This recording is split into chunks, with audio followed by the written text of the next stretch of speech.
Olá, queridos, graça e paz a todos, passando aqui para compartilhar mais uma palavra ao seu coração. Meu nome é Valci Oliveira, sou pastor da Igreja Batista Atos Hoje, em Belo Horizonte.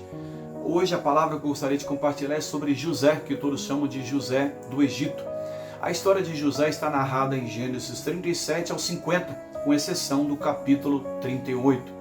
Resumidamente, a história de José conta que aos 17 anos de idade, Deus começou a dar a ele sonhos literais, sonhos de que um dia ele ia assumir uma posição de honra, um lugar de destaque, um lugar de governo, onde muitas pessoas iriam estar diante dele, rendendo a ele, precisando da autoridade dele, do governo dele, e inclusive a sua família.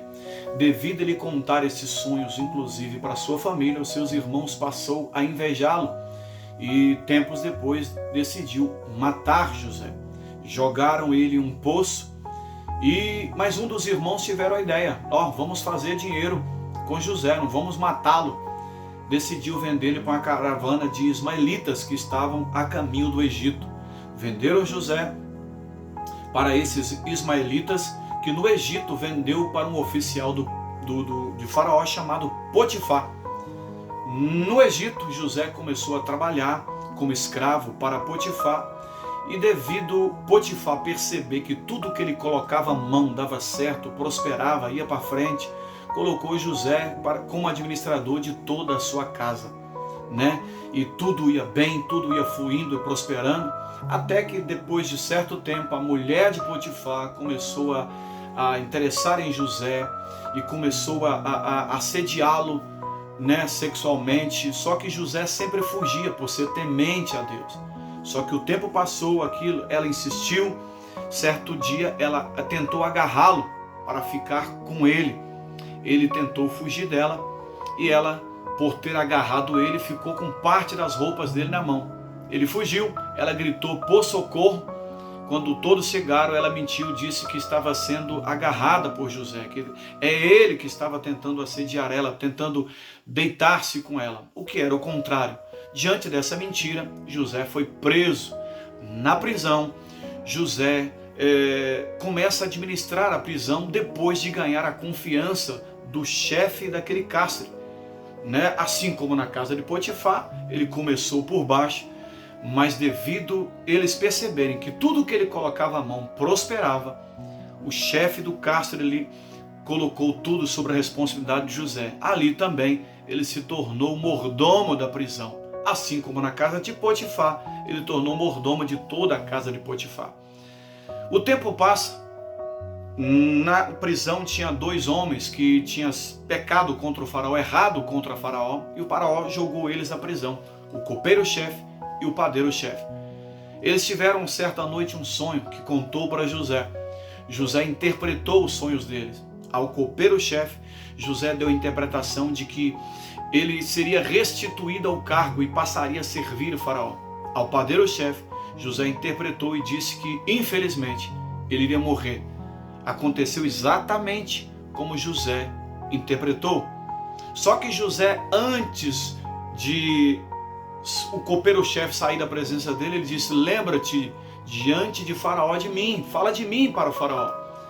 O copeiro-chefe foi restituído ao cargo, passou a servir Faraó, só que esqueceu de José. O tempo passou, 2 anos se passaram.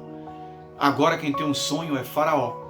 E aí o copeiro-chefe, depois de perceber que ninguém conseguia interpretar o sonho de Faraó, aí que ele lembrou de José. Faraó manda chamar José à presença dele, conta o sonho para José, e José interpreta aquele sonho, que era 7 anos de abundância, de prosperidade que haveria no Egito, e consequentemente viria 7 anos de fome, de seca, de miséria. Faraó então decide colocar José como administrador de todo o Egito, porque percebeu a sabedoria de Deus na vida de José. José assume o governo do Egito, e depois de Faraó, José era o homem mais poderoso do Egito. E aí ele começa a administrar. Nos 7 anos de abundância, fabrica-se celeiros, acumula bens para suprir os 7 anos de falta que viria depois dos 7 anos de abundância. E acontece exatamente como Faraó tinha sonhado, como José interpretou. E assim José administra o Egito na abundância e na falta de maneira brilhante, de maneira sábia e abençoada pelo Senhor. Diante do resumo dessa história, podemos aprender 3 coisas. Primeiro, nunca conte os seus sonhos para qualquer pessoa. José contou os seus sonhos para a sua família, e mesmo da sua família, aquelas pessoas não estavam preparadas para ouvir o que ele tinha para contar. Então, primeiro exemplo, primeira coisa que nós aprendemos: nunca conte o seu sonho para qualquer um, porque tem pessoas que vai alegrar com a sua vitória, sim, mas tem pessoas que vai entristecer, fechar o coração quando você contar aquilo que Deus tem para você, de onde você quer chegar. Então não conte os seus sonhos para qualquer pessoa.